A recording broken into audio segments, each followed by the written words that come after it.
here with a little allergies.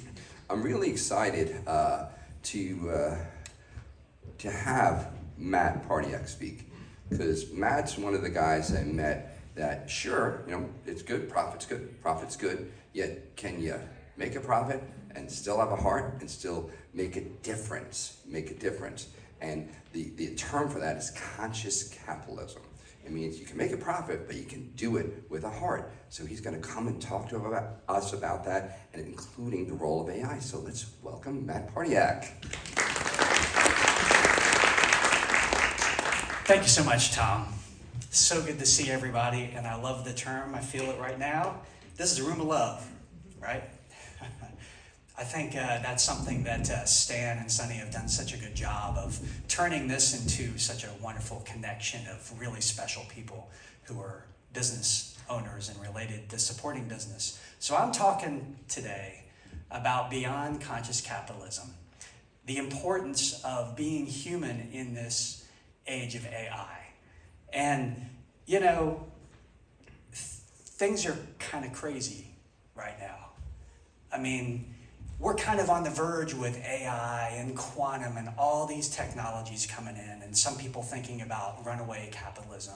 We're on the verge of either the Terminator or the Matrix or maybe Star Trek.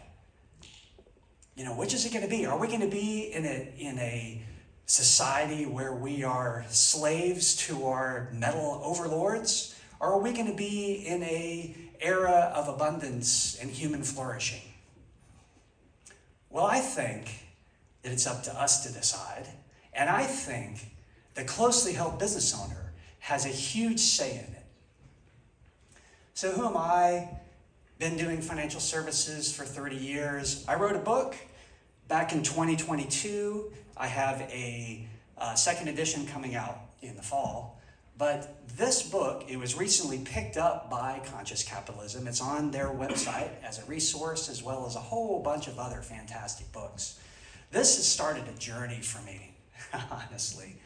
I was able to meet people from all over the world, from priests, shamans, authors, VC, business owners, successful business owners, people who are modest of means. And everybody's thinking about this now. It's fascinating to me how there's such a global interest in what's happening in humanity.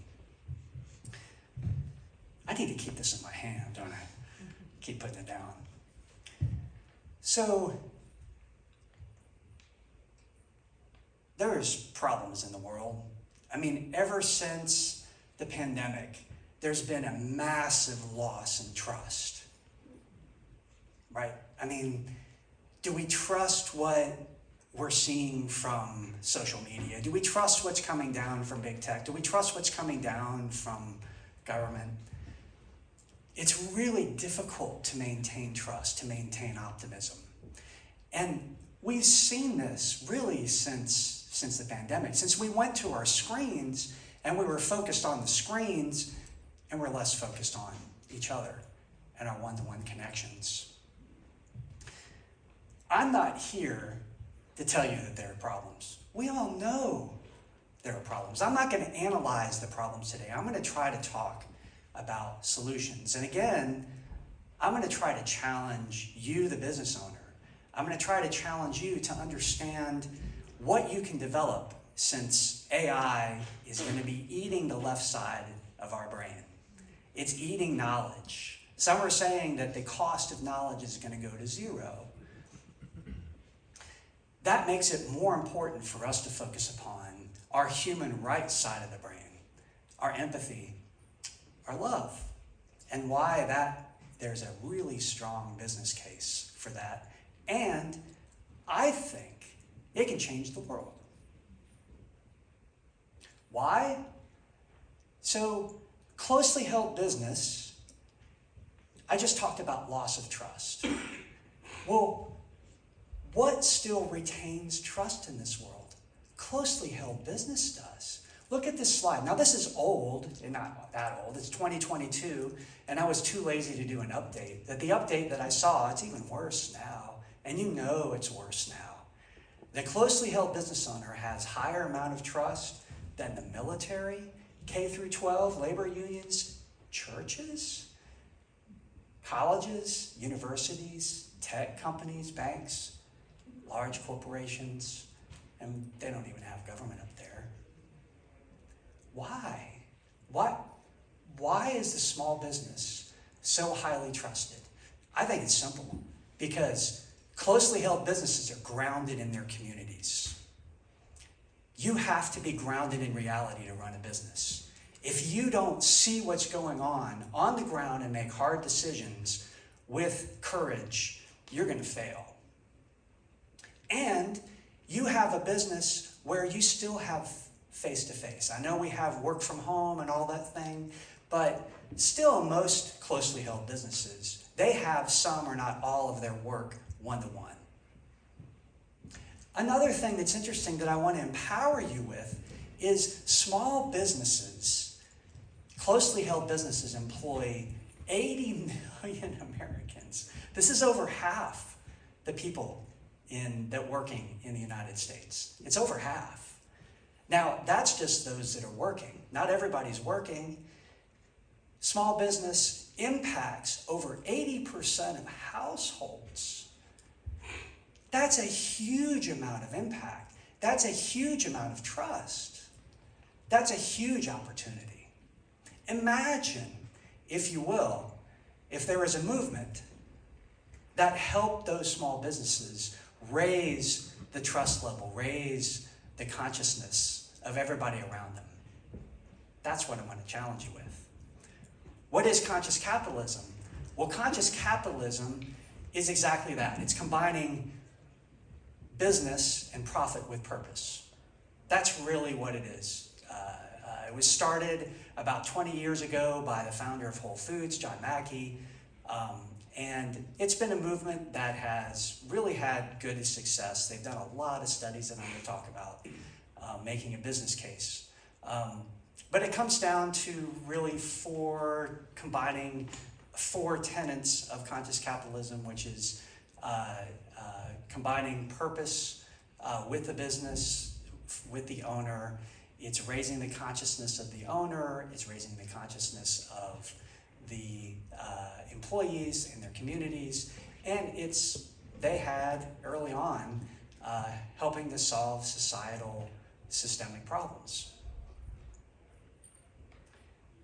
So that's why business owners. That's why now. And I would encourage you to look at your business a little bit differently. You've got to make a profit. You got to stay grounded in reality. You have to, or you're not going to be around to do anything else. That's important. But a business is more than just an economic engine. It's a trust incubator. It shows up in that slide, right? It shows up in that slide. Now, before I get to this, we humans are complicated. That goes without saying, right? We have some good inside of us. We have some bad inside of us. And I believe, Luke Bryant has a song, I think most people are good. I think that we humans are very situationally evoked on what's good and what's bad that comes out of us. So you're driving in a car, somebody cuts you off and you're having a bad day, you may not be as conscious as you give a certain symbol with your middle finger, right? That's situationally evoked. We're kind of anonymous. We're behind a screen on Facebook, and the algo is pulling us in an angry direction, and we write something. Is that who we are? That's situationally evoked. And yet, you go to a bar, you go to a church, you go to Dig South, you meet people one-on-one, you have real conversations. You don't feel that here, do you? We're situationally evoked. So how can the business owner, if we have all this influence and say, and people are situationally evoked, cool, we might be able to raise the trust level and the mood of people. So what can AI do and what can it not do? Well, I mean, this slide was AI. Most of my images came from AI, which is pretty cool. It can really do anything, not anything perfectly yet, but it can write code, it can do research, it can find connections, it can do low-level knowledge work. It's the threat potentially of replacing a lot of low-level knowledge workers. That's a worry that many people have, especially young, right, getting into the workforce. What can it do? It can't provide empathy. It can't provide trust. It can't provide love. It can't provide grace. It can't provide human discernment. All those important things are distinctly human. That's what it cannot replace.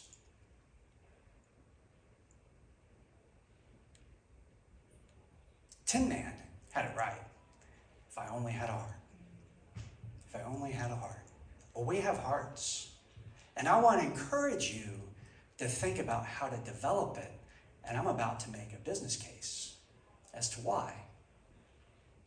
So, in all my travels, Conscious Capitalism, there are a bunch of organizations like it. There's Low Country Local First right here. There's Small Giants. There's Great Game of Business. There's Tugboat Institute. There are all sorts of organizations that try to develop the purpose in business owners.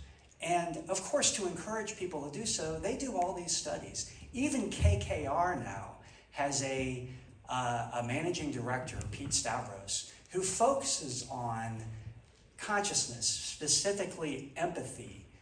He does a test on empathy before investing money in the owner. So, why do businesses with heart do better than those without? Well, a lot of this makes common sense, really. There's a great book written a long time ago, Steve Covey, Speed of Trust. Highly recommend his books. Holy cow, if you haven't looked at them, take a look. Speed of Trust talks about how high credibility, his definition of credibility is a combination of trust and competence, because you got to have both. But high trust leads to faster, less friction in conducting business. I mean, really simply, if you can do business with a look in the eye and a handshake, you don't need a 50-page legal document. That's speed of trust. That's how trust in business, for people who are trustworthy and credible, can make business go faster. It also changes win-lose to win-win. Some of you may be familiar with game theory. Game theory is a fantastic series of analysis on how we humans collectively interact, and ultimately predicts what the outcome is. There's this game called the stag hunt in game theory, where two hunters not talking to each other, they decide if they're going to hunt for small game, a rabbit, or they're going to hunt for the big stag before they go out in the hunt. If they're going to hunt for rabbits, they can do it all by themselves. If they hunt for stags, they've got to have different equipment, and they have to collaborate with somebody who's also there. So the natural end game for that, in a no trust, no communication environment, is everybody's going to hunt for rabbits, because I don't know if somebody's going to help me. You know, I don't know if I'm going to help you. If I'm going to be there and somebody's not going to show up. But if there's a high trust, then I suspect there's going to be somebody that's also going to hunt for stag. And we have a chance to eat like kings. Trust creates abundance.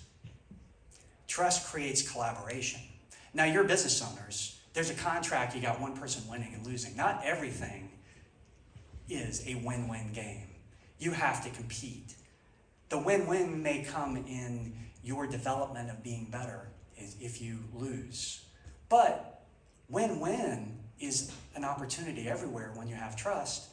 Suppliers, if you treat your suppliers well and you have a win-win relationship, you're more likely to do business with them again because they're looking out after you.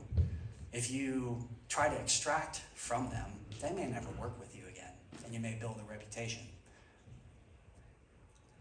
I would encourage you to look up Great Game of Business and the KKR studies. They specifically looked at organizations where the owner lead with empathy. Again, they test for empathy. And then they give the employees agency, information, and a stake in the outcome. And the net result is those businesses do better. They do better. The Great Game of Business is this really cool story of Springfield Remanufacturing Corporation that was near bankrupt. It did an ESOP, it provided empowerment, it turned it into a game, reading financial statements. And all of a sudden, they blew up. They became a conglomerate of, I think they have 24 companies, and are doing incredibly well with a lot of wealth into the hands of owners, of employees. And of course, the owner is doing really well himself, Jack Stack. So what does it mean to be fully human?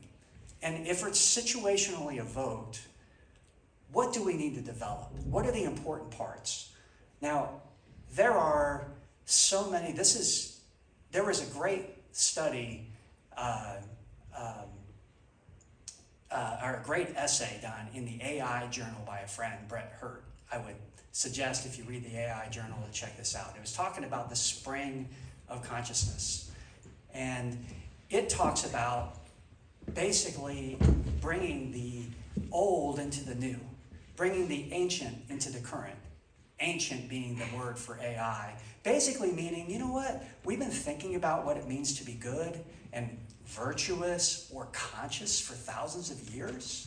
I mean, Aristotle, Plato, these are not new concepts. In fact, interestingly, most people forget, 1776, not only did the country declare its independence, but that was also the time that Adam Smith published The Wealth of Nations, supposedly the founder of modern day capitalism, right? And runaway capitalism, dang it, did he start this whole thing? Of course, capitalism has lifted billions out of poverty, but Adam Smith, about 17 years before that, wrote another book called The Theory of Moral Sentiments that he believed is more foundational to capitalism. It's expanding virtue in communities. It's having engines of virtue in communities. He viewed that as just as important as the invisible hand. Let's get back to that. So I used AI. AI is great for finding connections because I've been thinking deeply about this stuff. If you combine what it means to be good, to have a big heart, and you look at philosophers throughout history, if you look at religions, can you find common things on what it means to be good or conscious? There's so many different terms, but you know where I'm going with that. And it came up with 4. These are 4 that are in most philosophy, in most religions. The first is wisdom. This is seeing clearly from both the left brain, the groundedness, and the right brain, empathy, grace, heart, everything it needs to be human. Now back then, when they were thinking about this stuff, they didn't think about AI. So if all of these things are taken away, not taking away, but subsidizing and making it less cost for our left brain, then we need to see with our right brain too. We need to be able to see the interconnectedness of things. Courage. Now y'all are business owners. I probably don't have to tell you anything about courage. Danelle talked about how courage is such an important thing and how to develop courage. Temperance, that's mastering impulse. That's another quality, a common quality. And that is, I think, an area that capitalism has maybe gotten a little bit away of. How do you define your own abundance? How do you figure out where you've reached your enough? That's temperance. And then, of course, heart and love, your connectedness with other humans. And I love this. This is Coach Taylor, a term. He says it before they go out on the field. Clear eyes, full hearts, can't lose. Left brain, right brain, can't lose. Combination of wisdom. That's what business owners need in today's world, in the world of the future. So how does this play out in a business? Are we creating agency or dependency? Are we creating trust or fear within our organizations? Are we developing people, consuming them? Are we building owners? Or are we building renters who are going to leave? Are we creating opportunities, or are we extracting value? Whereas, if we're thinking with both sides of the brain, can we have more one-on-one conversations? Most conversations, most communication happens with body language. If we're just sending emails, if we're just on a screen, we're missing the majority of communication. And your employees, your community, they have valuable information. Spontaneous knowledge occurs from the transmission of that information over to decision makers. If you're not talking to your people, you're missing out on tremendous amounts of knowledge and information that is relevant for your business. Can we listen fully? Meaning, can we have embodied presence as we listen? Can we see body language? Can we get those messages? Can we have courage with transparency? Maybe be more authentic?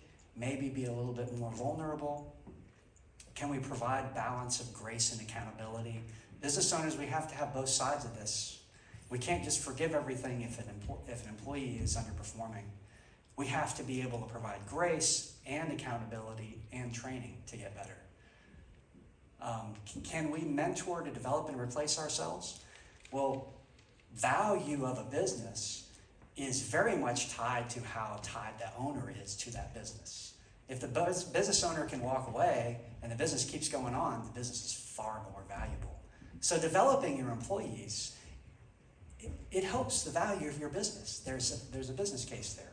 Can you align incentives of your pay, salary with the objectives of the business and perhaps the purpose? Can you build more engagement with employees and community? Ultimately, let's have some more fun. Let's find some balance. Hey Matt, before you go, Yeah. it's working. I'll leave you my Before you go on, Yeah. is this available for folks in the audience? Because to me, this is the checklist. Yeah. Bring into our team and to say, are we doing blah, blah, blah, blah, blah? Can we do blah, blah, blah? Is your deck available? How do they get it? Absolutely. Thank you for asking, Tom. So I am going to be coming out with a white paper in the next week or so that's going to have all this in here, including a ton of resources for development, including VCs who are also focused on this, because I think this is going to become a growing trend in fundraising. So happy to email this slide deck as well, and if you reach out, I have some contact information toward the end. I'm delighted to send you the white paper. It's taken me months to write this thing, and I think it's good, and it's meant to be a love letter to business owners with tons of resources to help them. People are more capable than we think. The Springfield Remanufacturing Corporation was a great example about how empowering employees and people can help them grow. So we've got to develop our heart and our wisdom.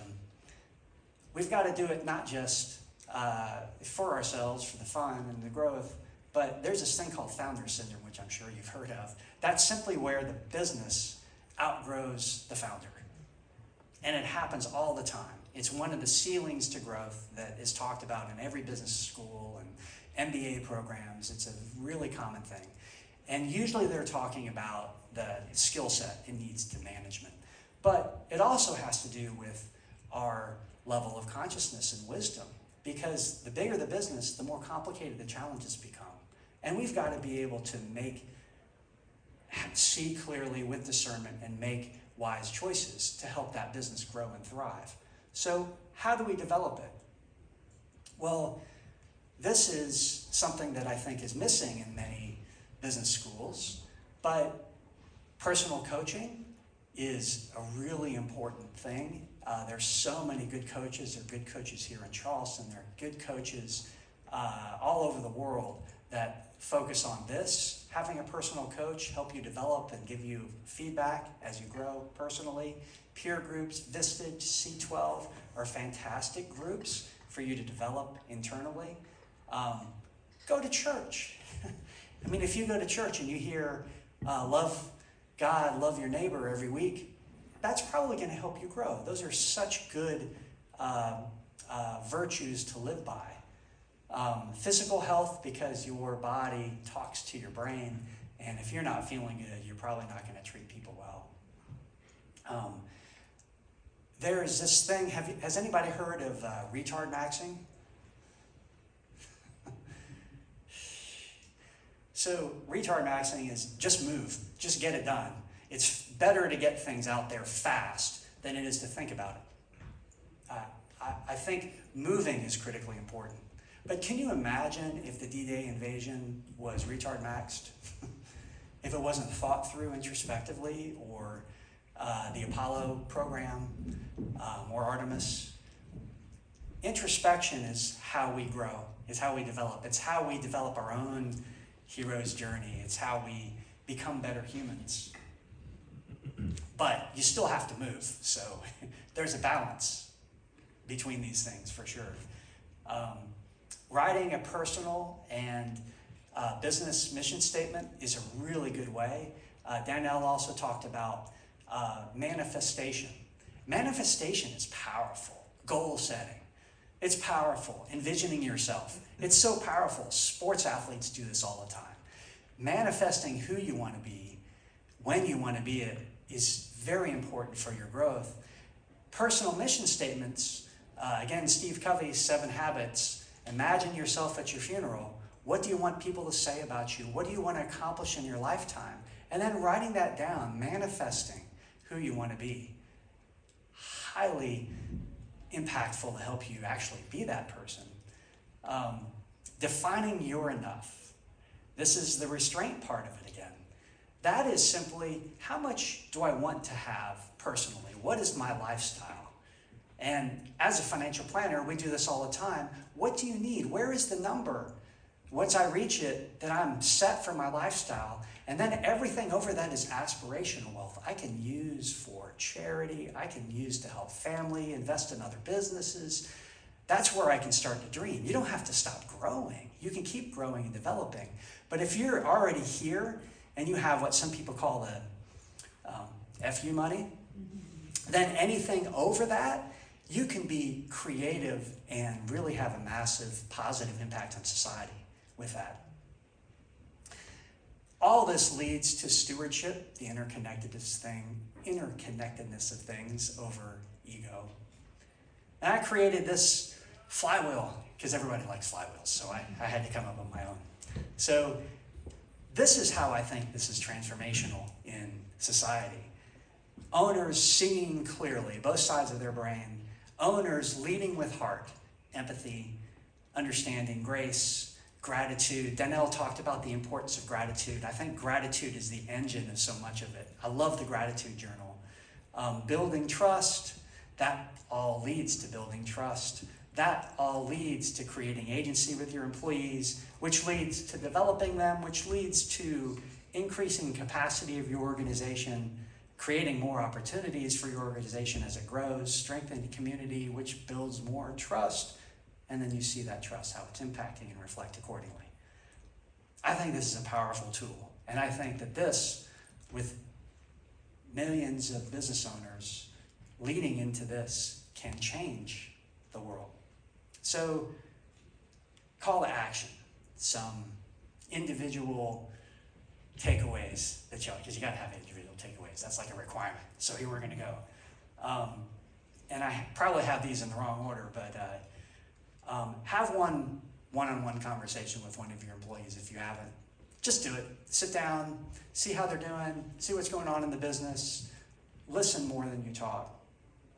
Give someone in your organization more information, responsibility, or decision-making than you normally would, and see what happens. It may work, it may not. Adjust accordingly.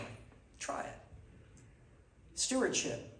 Try to see if you can find a win-win where you have a win-lose in your organization. Try it. See it. Maybe it's a different way to negotiate with a supplier or a customer. Gotta use AI. I mean, if you're here, you know that you gotta use AI. You have to use AI.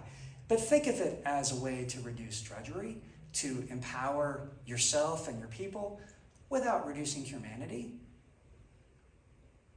And I would have put this at the top if I thought more about it, but join a peer group, hire a coach, go to church, write a mission statement, or do a plan and define what your enough is. So, no, not quite. In closing though,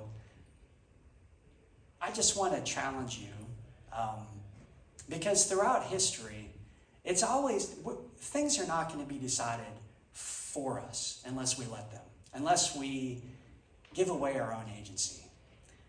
Things are not going to be decided unless we do something by big tech, by big media, by big government. We have a say in all this. We have a say. If we bring our hearts into it, we can have a massive say. And really, throughout history, the only time we've really had change has been from the bottom up. That's what we need. We need the bottom up. Can you read that quote? Because it's a little hard to read. Margaret Mead said this years ago, never doubt that a small group of thoughtful, committed citizens can change the world. Indeed, it's the only thing that ever has.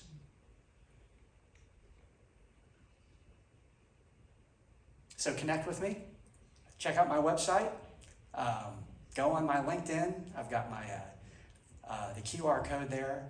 I'll send you a white paper. I'm going to publish it there too. I have some books from 2022. When I come up with a new one, these will be collector's items, giving them away freely.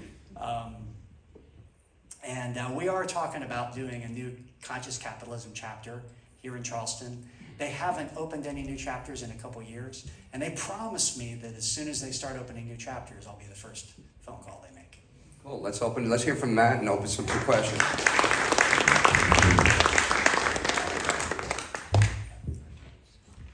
Okay, grab a seat. Okay, so we're going to have some extra time because the next session got canceled. So what I want to do is shout out. This is a unique, to come to a tech conference and to sit and make a choice. You had to make a choice to come to Conscious Capitalism. Can you shout out what's your why for coming here? What do you want to shout out? What do you want to get out of this?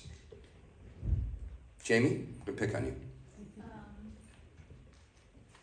Knowledge growth. Knowledge growth about what? Well, definitely about AI, but how AI connects to or can connect to human performance. Okay, great. What else? What's your why for today? Community. Okay, so what do you mean by that? It's a really lonely place to be a founder. It's Mm-hmm. really nice to be around other people that are there. Great. Okay, cool. So what I love that. So to me, I love tangible stuff. Walk away. We'll connect with Matt, get the white paper. Yet what a lot of Matt talked about can be overwhelming. So I want to talk about, based on my experience as a retired life coach and someone who's been in this circuit for a while, is the first thing was get clarity. Get clarity. So what I would suggest and what I want to ask you about is that personal mission statement, that why. So my why is to leave the world a better place than I found it. That guides everything I do. My purpose, I have a dual purpose. I'm a teacher and a storyteller.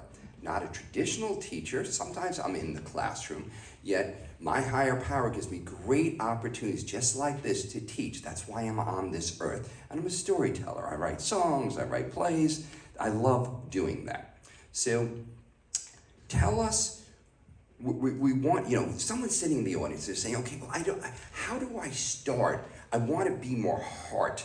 I want to bring my heart more into my business, yet I need to have that clarity. Where do we start? I would say core values. What else would you say? Where do you start? So, with the why. I want to be specific. Yeah. Where do you start, with the why? clarity on your why?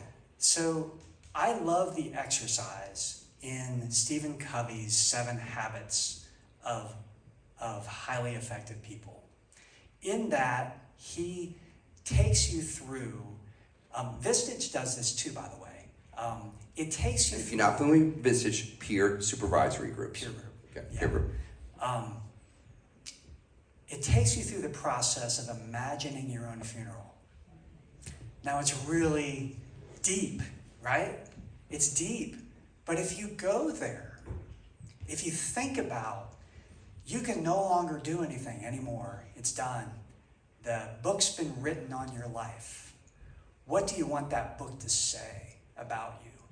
When you connect with that, when you connect with your own mortality, because we don't get out of this alive, then what's important to you, your why, will come right up to the surface. It's why so many people, they change dramatically after a life-changing event, a near-death experience, losing a loved one. Because you're connecting with that mortality, that part of us that also makes us human, that mortality side. So it's not that long of a process. This is maybe an hour-long process to go through, but I would clear the calendar, get in a room by yourself, read that chapter, and go through it and think about it. And your why, your mission statement will be quick to follow. Yeah, so 1 hour. So think about that.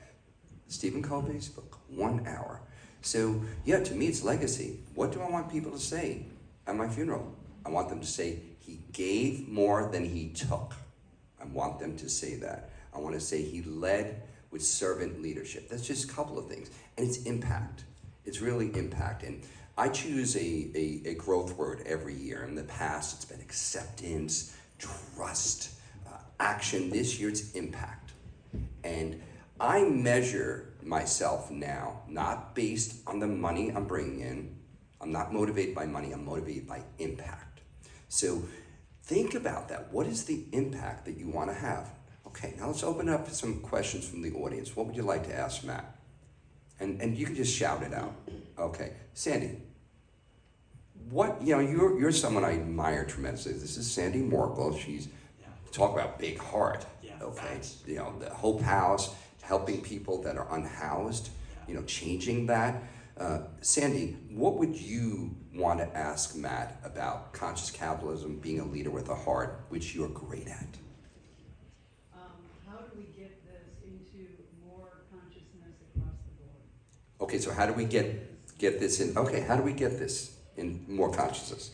Yeah, so I've thought a lot about that, and as a result of all this, I'm hoping to start a nonprofit or combine with another profit to raise money from family offices to help business owners in their own personal development.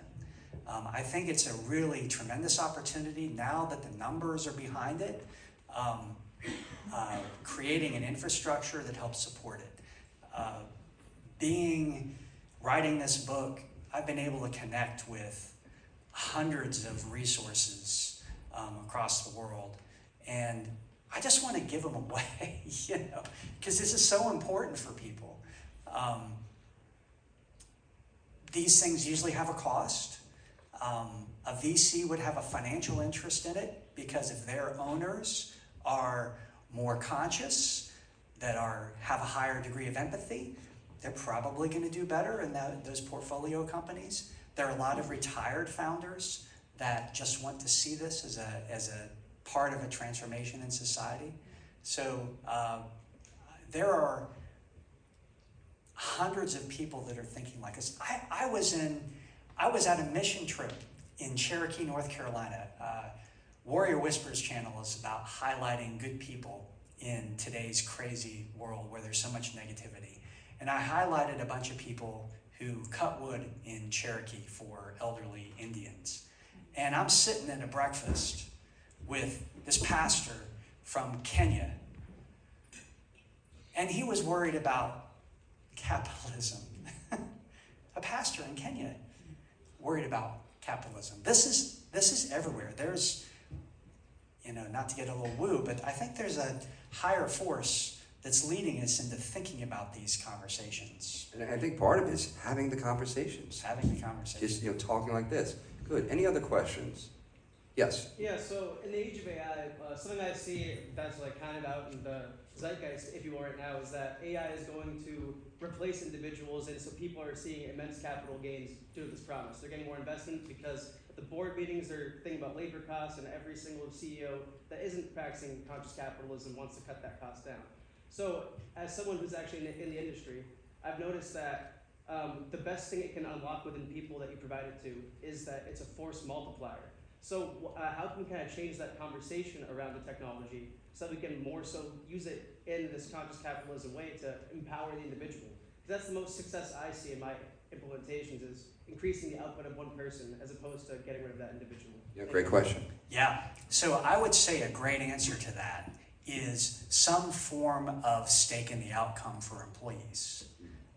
So ESOPs, employee ownership trusts, incentive programs, phantom stock, these are all left-brain tools. But these are left-brain tools in order to get capital into the hands of labor. And my answer would be, there's going to be a certain, I'm going to speak for myself, everything's my 2 cents. There's going to be a certain level of acceptance that AI is going to replace lower level, kind of more like menial jobs. It's going to happen. The thing is, with those people, how can we have a heart to say, okay, you're not going to be doing this now. What else can we do? What else can we do together? Because we have to have profits. Profits are not bad. We have to have profits. That's how we feed people. Yeah. That's how we feed people. So I think, first of all, it's folks like you, the younger folks. There's a lot of 25 to 35-year-olds. Don't say, oh, I'm not there yet. I don't have a legacy. Challenge yourself now. Challenge yourself now. Here's why. You will lead a lot more fulfilled life when you know your why and you know your purpose on life and your mission, and bring your team and your heart into it. Now, let's talk about the bottom line of happiness. Yeah. Who doesn't want happiness? That's right. Financial strategies and exit planning. I love this for the big-hearted business owner. Yeah. So someone picks up this book. What are they going to learn? Yeah. So this book is about the planning, tax, financial, and legal tools that business owners can use. Guys, JJ, Yes, I'm sorry. thank you. We can hear you. Okay. I'm sorry. No worries. Okay, it's all good. We love you. Most closely held business owners didn't go to MBA. They don't have law degrees most of the time. They just picked up a trade, had an idea, and tried to put it to work. I wanted to give them a good Cliff Notes version of what all those tools are, from planning to finance to cash management to qualified plans, non-qualified plans, for specifically the big-hearted business owner. Because if you're thinking in a different way, there are tax incentives that encourage you to think in a different way. And so it's really important for you to understand what those tax incentives are and how you can take advantage of those while you're being a big-hearted business owner, both through growth and through exit. Yeah, it could be both. That's Yeah. And we're going to wrap up shortly. Any questions? Any questions? Oh, okay. So yes, shout them out. Right? Yep. 100%. Yes, you get a book now. Yeah, Great. absolutely. Here we. Now I've learned. Okay, hold on. I've learned from my wife, the author, never throw a book. It's sacred. No, it's true. Never throw a book. Never throw a book. You're welcome. Okay, so let's. Thank you, Thomas. Oh, of course. They got me doing everything here. Okay. So lucky. I didn't know this was going to be. So what I want people to think about, especially, and what I want to first know is how many business owners, by a show of hands, we have here. I want to assume you're all business owners. Keep them up. Wow, less than half. Interesting. How many want to potentially own a business in the future? Okay, cool, great. So you have a great opportunity. What I heard, the thing that stuck out for me, Matt, was that trust comparison. As privately held business owners, I own 3 businesses. I have a lot more impact than I realized. I have a lot more, so you all have the ability to make a lot more impact because you're going to be trusted. You're going to be trusted. So what are you going to do that? It's a responsibility. And this is not a shame conversation. This is an opportunity conversation. Yeah, You fact. have an opportunity to make the world a It's better an place opportunity. by being a Massive. different type of boss. Yeah. The big-hearted business owner. So please stick around, have those conversations, support each other, listen to each other, make authentic connections. Don't leave with the business card. Make Dig South the most impactful event you attend this year. Thank you very much. Let's hear from Matt. I'm Thomas Eve. Thank you, guys.